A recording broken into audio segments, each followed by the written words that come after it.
Welcome to the Dan Stevens Show from Edinburgh, Scotland. Today's episode, I want to talk about the MegaPint scenario. Don't know what to call it. A scenario, a story, a incident. So I want to focus on that today. Just for a bit of context, I almost hit breaking point yesterday. So I'm 17 shows in 17 days. I'm learning as I go here in Edinburgh.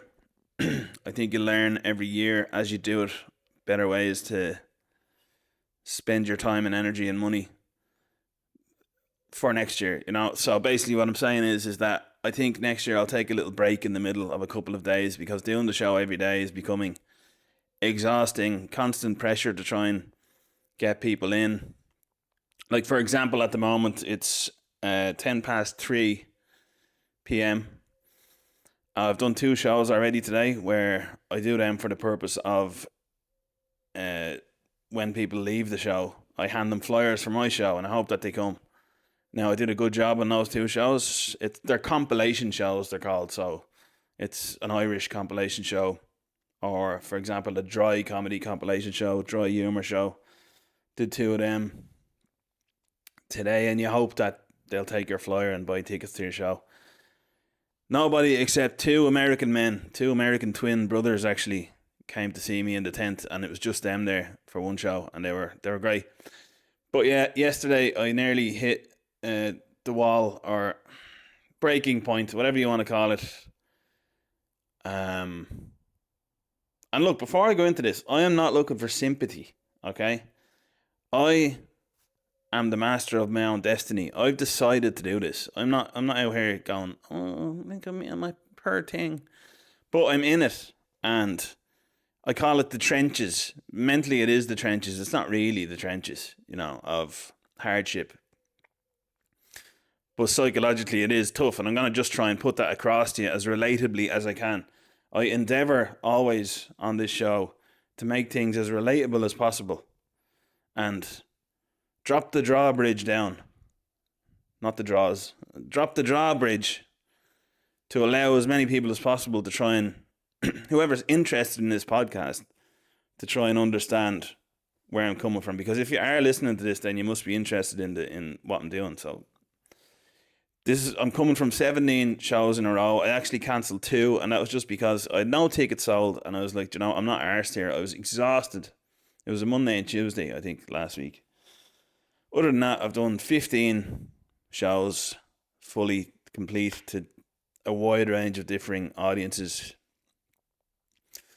One show, there was 3 sisters in their 80s. It was a funny scenario. So my show is in a tent. You can pack 40 people into it. So I heard. But this one day I arrive on site at the gig, and my tech sounds so, oh, I have a tech. But no, she checks the tickets and gets the mic right and everything, and gets me connected to Bluetooth, and she meets me at the gate, and she's like, there's 3 women here at your show, and they are absolutely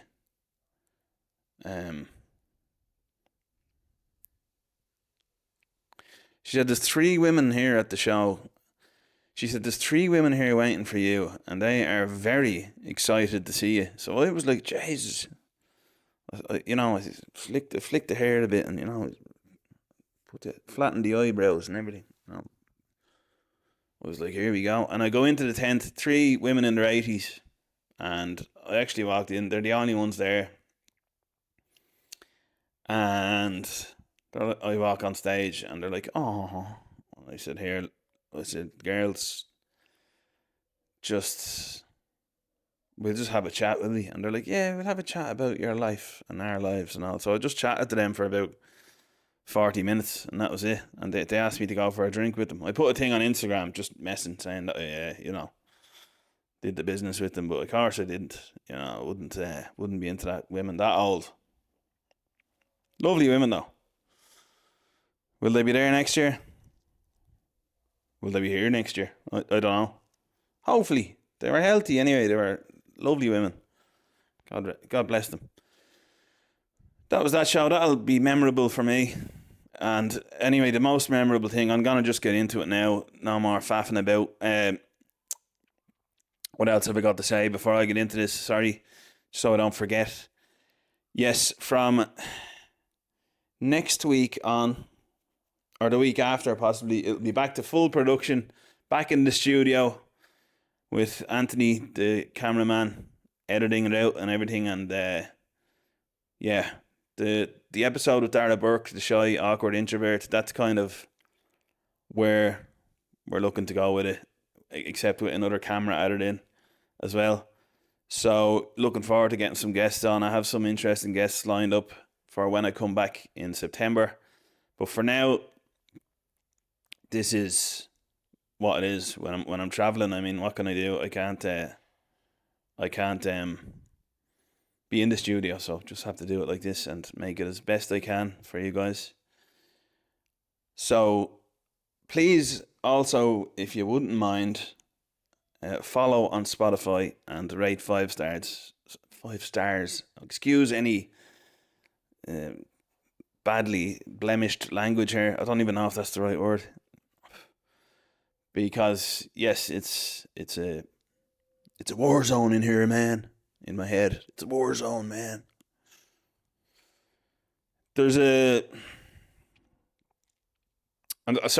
subscribe and like on YouTube and share wherever you're listening or watching. Please share it with friends if you think they might like it.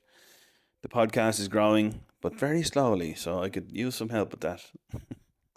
But I'm in it for the long run. Whatever will be, will be. One other thing that I'd like to say about, if you are in any way interested in what it's like doing a day here, I'll tell you about my day yesterday where I nearly broke. I nearly broke. So I did a show at 2 p.m. 11 a.m. I did a show first. You hand out flyers. You're doing your stuff. 10 minutes. Another show at 2 p.m. A showcase, like compilation gig. Handing out my flyers again at the end. Come and see me. I'm in a tent, you know. Trying to be faking energy, obviously, to people. And then my show is on a 5:30 then. So I go and flyer at 3 o'clock. I go out flyering in Bristow Square area where there is so many other flyers pouncing on people, trying to get them into the show. There's one woman dancing. He's like, magic show, the only magic show. You know, there's just everything going on. And I'm trying to somehow out energy these people and be more original than them, and it's exhausting. And Rob, who I live with here, who was on the show last week, great flyer. He's real good at getting people. You know, he's very personable. I wouldn't be like that really. You see me approaching you, like you nearly get a fright probably. Oi, don't come to my show. It's in a tent. It's a 2-man. That's what I say, and sometimes they laugh. So I did that and did my show, an hour to 9 people, which was good. I had Owen O'Kiana, who's a comedian. He helped me flyer for an hour beforehand. Very used to be a tour guide, very good at that kind of thing, full of energy. By this stage, I was just like, fuck this, fuck this. So did my show, and it was wild. 5 women there in their 50s, I'd say, who were just great crack, but I couldn't do my material. I had to deal with them, and there's 2 groups of 2 then. 2 other couples. One young, they were loving it. Everybody was loving it, but it takes it out of you.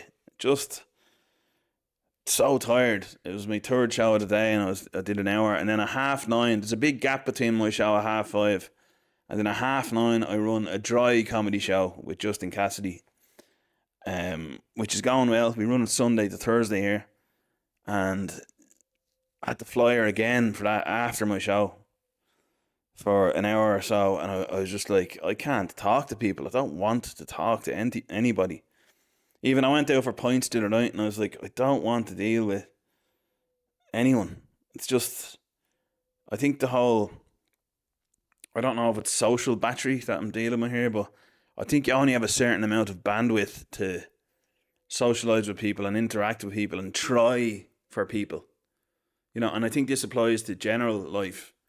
There's only so much you can try and so much you can give before you run out, and you just run out of juice, you know. And it's like that happened to me yesterday, and I was just like, fuck this, like fuck, could not be bothered with this. And I never for a second consider going home. But I nearly, like, Justin was like, will you fly her for an hour? Will I get something to eat and then I'll fly her? And I was like, yeah. And I nearly snapped at him, like, I had to walk away. Had to get some cake, actually. I got some cake then. That cheered me up. Orange sticky cake. I started eating that with a cappuccino and I was like, you know what? I think I'm going to be alright. Food cheered me up. Did the show then. We had a load of people in, and then I met Rob for 2 pints of Guinness, and then I had a great sleep. Woke up this morning feeling not too bad. Have to record this, obviously. This is in between now. I did a show, at 11:10, and then another one at 12:45. It's now 3:20. I have a show at 5:30 that has 0 tickets sold, so I'll have to go down there. There's so many people around Edinburgh as well. They're just everywhere. It's just packed full of people, mobbed, just lemmings, you know, just looking around. Oh, well, how do I cross the road? And I'd be driving around, you know. I can't be arsed, like, walking. I park in a hotel on the sly, you know. I'm not going to say which hotel, obviously, but they can't trace me, hopefully. I park there for a few hours, you know, and I'll just be like, yeah, I'm parking here, and then go to the gigs. But there's so many lemmings around, just everywhere. And then the bagpipes are playing, and they're like, fuck you and your bagpipes. I couldn't care less. People just want to feel like they're in the bagpipes, you know, not in the bagpipes, but they love being. Scotland is like bagpipes, isn't it? So once they're playing, it's like, oh, you know, I'm in bagpipe land. And they're delighted with themselves, and then they can't cross the road properly. Oh, they do a little, they'll run halfway, then come back again after I nearly run them over. Anyway, that's besides the point. Let's get into the main reason for this podcast. And what I want to talk about is the MegaPint incident. We'll call it an incident because that's what it was. So it's ongoing, actually. What happened was I was in Newtown in Edinburgh, which is a little bit off the beaten track. It's where me and Justin run our dry comedy show. And just walking along, very tired, but surviving.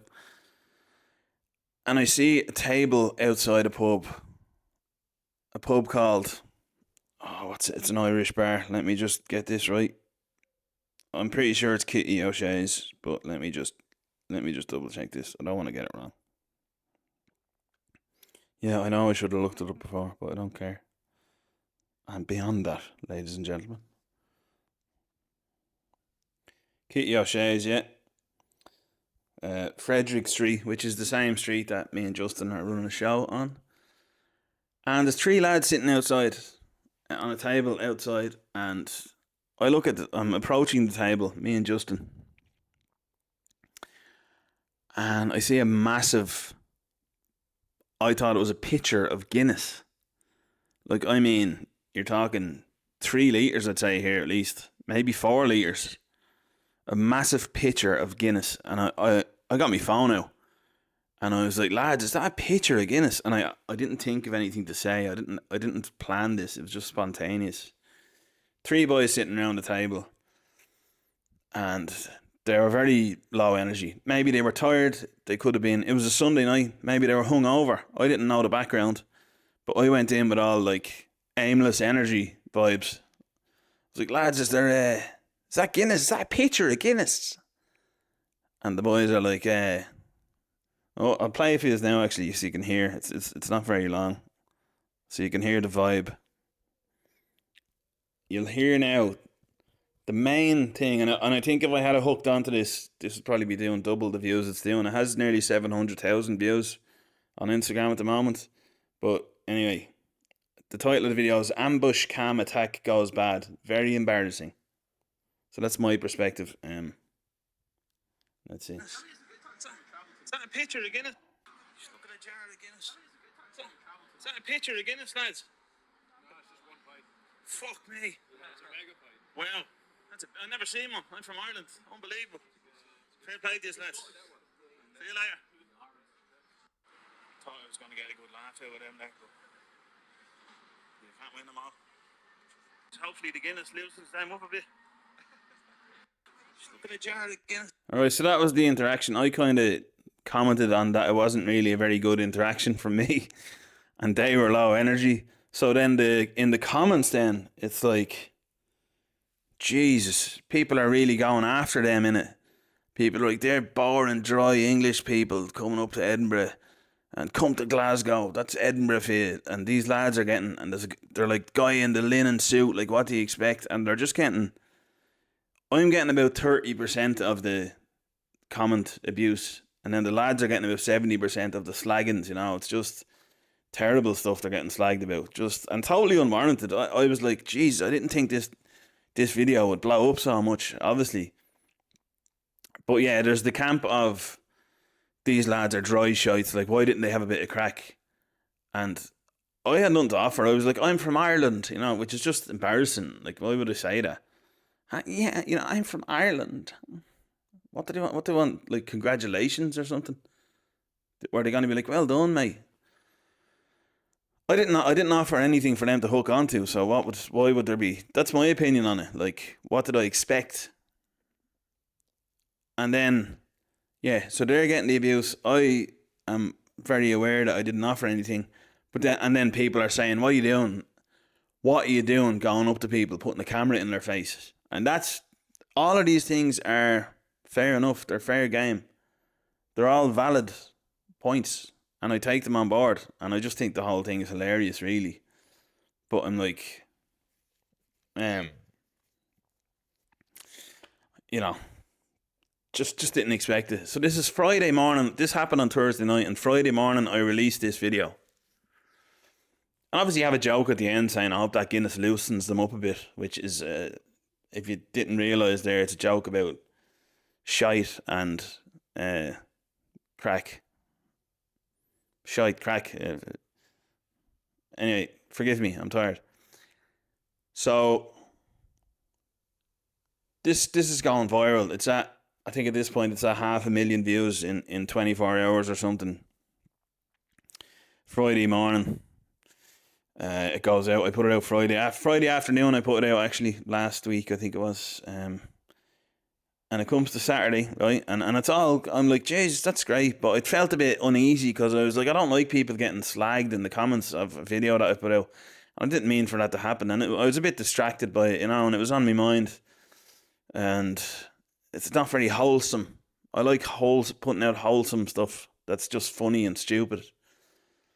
And this was quite a little bit relatively controversial. So anyway, Saturday night comes and I'm doing my show, and I think I had about 30 people in the tent. It's the most I've had there. There was a good crowd in, and none of them knew me. None of these people had ever seen me doing comedy before, and I like that. I thrive on that, because I'm like, right, they don't know what to expect here. Great stuff. I get talking to a few of them. They're really nice group of people in. It's 5:30 on a Saturday, and I'm about 20 minutes into the show, and it's building momentum. They're getting to know my sense of humour, and they're starting to laugh louder and louder. And I'm like, right, this is great. We're cooking here, you know. And I was having some crack with them. Next thing you know, the tent has these little wooden doors, and they're shite. Like, I think they expanded in the heat, and they're a bit stiff now. Anyway, these boys come in. A couple more lads enter the show. They're a bit late, about 25 minutes late, and they're eyeballing me big time. Like, one of the lads in particular, he had these big kind of dark eyes, and he was a rangy looking fella, like, looks strong, kind of wiry but strong. And he's staring at me like, I was like, what's wrong with this guy? What's wrong with these lads? And it made me feel uneasy. And they come in and they kind of float in through the rest of the audience, and they sit down right in the middle, right in front of me. And they reminded me of them lads in Scarface who tried to assassinate Tony Montana. They have I think it's Scarface, or is it The Godfather? One of them movies, and they have a gun under a handkerchief. And it's like that scene, the way they're looking. I was like, something's off here. So for about 5 minutes I continue, and it's building nicely, and then I say to the lads, I said, lads, what's the crack? I said, you came in a bit late there. How did you find out about the show? Were you just passing by, or what was going on? And one of the boys goes, fancy a MegaPint after this? And I was like, oh no. It's the lads from the MegaPint video. And my heart just sank. I was like, oh my God, I don't know. He was so straight-faced, no laughter, very serious, and looking at me with extreme intensity while I'm performing. And I'm trying to perform for all these other people, these 30 other people. And they can probably feel now that something shifted. So I had to explain the situation to the audience about, right, there's this video going on. I basically went up to these lads' table, recorded them, and now they're basically getting slated in the comments. So it was kind of awkward then, because I can't break out with a show and go, oh lads, what's the story with me and you? Like, are we okay? Is everything all right? Do you mind that I did that to you? So I all of this is going through my head, and I completely lose momentum. I'm like, I felt really flustered, which is a shame because I haven't had anywhere near that amount of people in at the show. But I kept going anyway, and I eventually cracked the two of them. I got them laughing. A few of the jokes started working, and they started laughing a bit, and I was like, all right, that's good. But all the time, all I could think was, are they going to throw their points at me here, or are they going to attack me? What's going to happen here? I was extremely frazzled and, like I say, just flustered. I ended up doing only 45 minutes of a show. It should be like at least 50, and I went under. I think there was 10 people had bought tickets, and so like everybody else is expecting to pay at the end. Like you stand there with your card reader and a bucket, and you're like, if you want to donate anything, if you enjoyed the show, please leave something. But I was just, and you do that speech at the end of your show. You say like, if you want to put something in the bucket, thank you. But I didn't even do it. I just did my song at the end. I do a song at the end where I pretend to be John Lennon, and it's about sleeping in the car. It's going well. But I just did that, and I was like, thank you, and then I was just like, oh my God, what do I need to? Do I need to defend myself now? How are these boys gonna approach me? What do they think of me? Because by the body language, it was like hostility. It really was. So I come out anyway at the end, and I'm like, if someone gave me a tenner or 20 quid or something, and nobody tapped the card reader, I wasn't prepared at all. I was like getting ready for whatever was coming from these lads. And outside after then, they're like, do you want a pint? I was like, what? I was like, so we're all right? We're okay? And he's like, yeah, man, great show. That was great. He said, you should really be more on the ball with the money at the end. I was like, yeah, you're right. Like, but it's your fault that I didn't, because I didn't know what to expect. But he was advising me. He's like, man, you should be collecting money at the end. It's just hard. I was so exhausted as well from just in general over here. It's constant exhaustion, and you channel any energy you have into doing a good set, and then you crash again, and then you try and come up again, you crash again 4 or 5 times a day, or whatever amount of shows you're doing. But anyway, the two boys, Addy, I have to give Addy a shout out. He is he's trained in MMA, and Matthew was with him, his mate, absolutely sound fella, told a few great stories. The two lads are absolutely sound, have to say. Couldn't have been nicer lads. And I was like, sorry lads for like doing that, you know, coming up to the table and recording you. And they're like, no, it's hilarious. We're loving it. Like, everybody's sending it around the WhatsApp groups, and, you know, it's like they're absolutely buzzing off it. So, like, I was glad to hear that. Had a couple, it bought me a point actually, and then, you know, the lads bought me a point after. Had a great chat with him, like I say. I was asking him, did he want to maybe come on or do an interview or something, but he says, I'll leave the comedy to you, mate. So I said I wanted to do a little episode about it, but yeah, shout out to the two lads, Matthew and Addy. Two great lads that you wouldn't mess with. That's probably part of why when they walked in I was like, oh shit, who are these lads? Like, why do they look like Russian assassins? Why are they giving me that ice cold stare? He was saying that his plan was to actually come in with a MegaPint. Like, he was trying to get points, trying to ask the bar to give him a big jug and pour loads of Guinness into it and come in with a MegaPint, which would have been awkward because like nobody else would have known what was going on, but it also would have been absolutely hilarious. Yeah, great lads. I'll have to put the pictures up here as well that we got of myself and the two of them. You'll see Addy in the video. He comes in at the end. He's up the top of the table. He's the one drinking the beer. He's not drinking Guinness. But what a gent! What a great guy! And what an experience, to be honest. It's definitely the craziest moment that I've had so far while performing here. But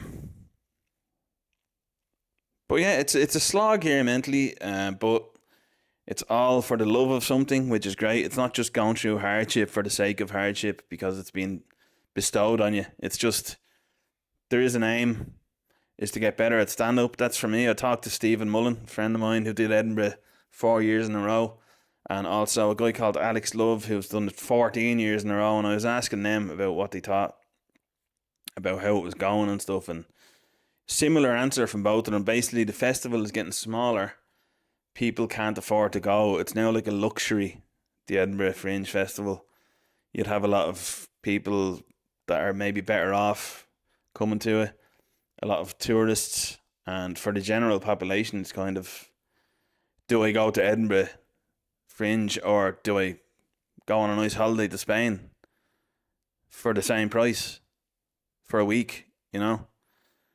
Which wasn't the case when it first started. Apparently, it was more of a festival for the people, by the people, but now it's becoming something a little bit different, I think.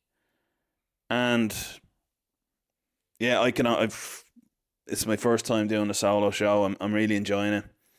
But yeah, generally less audiences, I think.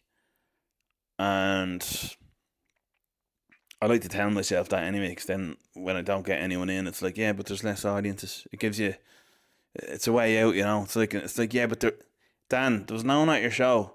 Yeah, but there's less audiences. Yeah, but how comes 5 other stand-up comedians that are at the same amount of time doing comedy as you all have sold out shows and they've big posters up on the wall? Yeah. What? Ah, yeah, sure, look. What? Okay, I'm lazy sometimes. I don't. I'm not as good at flyering. I get sick of begging people to come to my fucking show. It's just so. It's a humiliation ritual, really. That's what it is. Total humiliation ritual, flying, but a necessary humiliation ritual. And you try and get a few people into your room that you're doing comedy, and you try and scrounge a few pound out of them.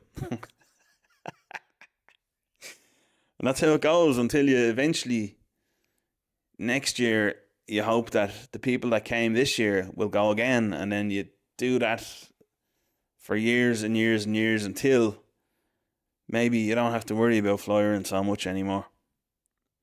That's how it works, but it takes a long time.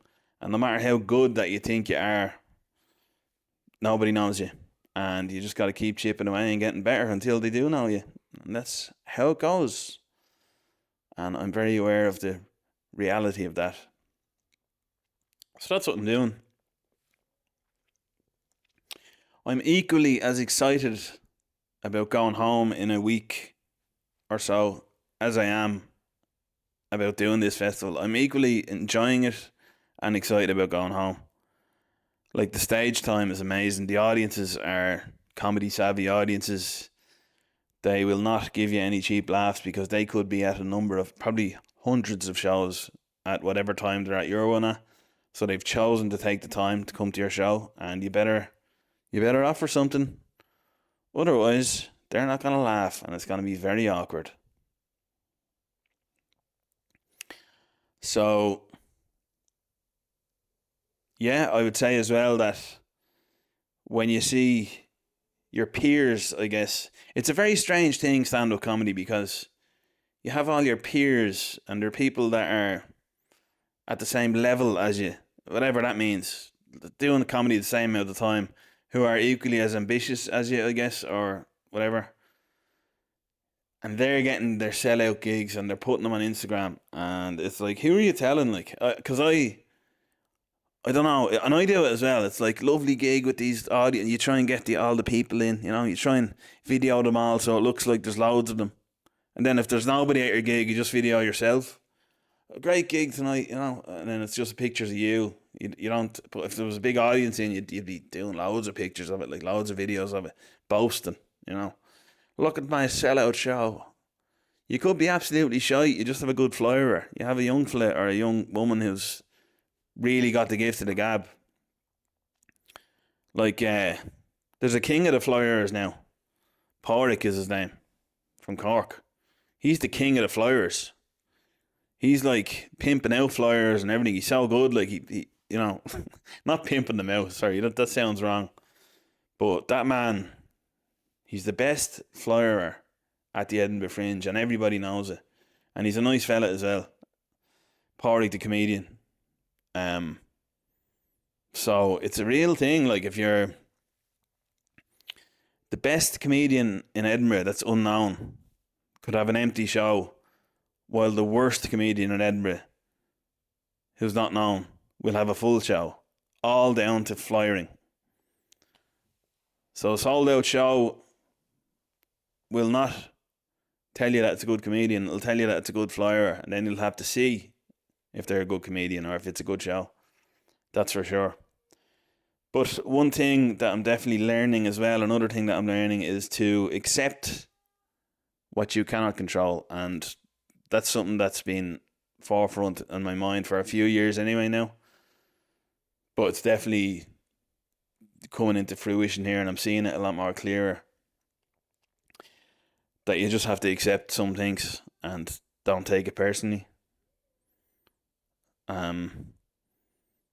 There is a quiet right. It's so weird. Like, sorry, I find it so fascinating from a psychological perspective or a psychology perspective of how 10 comedians can be in a group all standing there together, and we're like, oh yeah, so we're so like caring about each other, but at the same time we're rivals. We're all out for ourselves, completely out for ourselves at the end of the day. But you can't really do it without the support of other comedians who know what you're going through and you know what they're going through. So even though you're kind of competing to get to the top, there's still this understanding of like, yeah, we kind of need each other. And there's a group, a siege mentality maybe, that of you call it being in the trenches, and I don't see any better description of it, because you care so much about it. We're all so mentally ill that, like, not mentally ill, but there's something making us do this and need this validation. And then so that's why we're all doing it. We all need validation from the audiences. We're all trying to find our audiences. We're all competing online with each other, whether it's spoken or unspoken. Of course it's unspoken. Nobody likes to talk about the fact that they're competing against each other. And then you're like, oh, hey, how are you? How's your show going? Oh, I had 0. Oh, mine was sold out. All right. Then I'd be like, oh yeah, sure, there's a load of pigeons around the park anyway, where I'm doing my show. Yeah, they're flocking to it. Then they laugh, and then I just walk off usually. But I definitely am not as I can't. I don't have the bandwidth in me to be as social as I'd like to be with the other comedians. I just don't have it, and then I can't do that pretending thing where it's like, yeah. I'd say there's necessary pretense amongst comedians. There's necessary dishonesty, but if you're honest, then you'd just be outcast. You'd be like, you're not one of us. You're fucking, because we are all in the same thing. We're in the same boat. We are in the same boat, and there's a lot of sound people, a lot of nice people as well. But you better believe it that I'd say if somebody could just take all my followers on Instagram, they would. They'd be like, yeah, give me them. Fuck him. Like, if there was an option for another comedian or anyone, if they could just zap your followers into their account, they'd be like, yeah, absolutely. Yeah, he's a nice fella and all, but come on. Give me that. I think there should be like a wrestling competition with people who have, say, 5,000 followers or more. And you'd have different follower divisions. So from between the 5 and 10,000 followers, that'd be one follower class, and you wrestle each other or fight with head guards on, and then whoever wins gets the other person's followers. I think that'd be good, like once a year. Then you have to start from scratch, and the other person just takes all your followers. There'd be big heavyweight battles then as well, wouldn't there, with the big influencers? I'd like that. Just transfer all the followers to whoever wins. Wrestling. I'd do a bit. I'd probably wrestle now for followers. Yeah, it'd be hard though to match people up, wouldn't it? You'd have to. Anyway, you couldn't just go away following. Like, I'd end up wrestling some makeup artist or something. Who knows? Anyway, I don't know where any mind's gone with this. You get what I'm saying.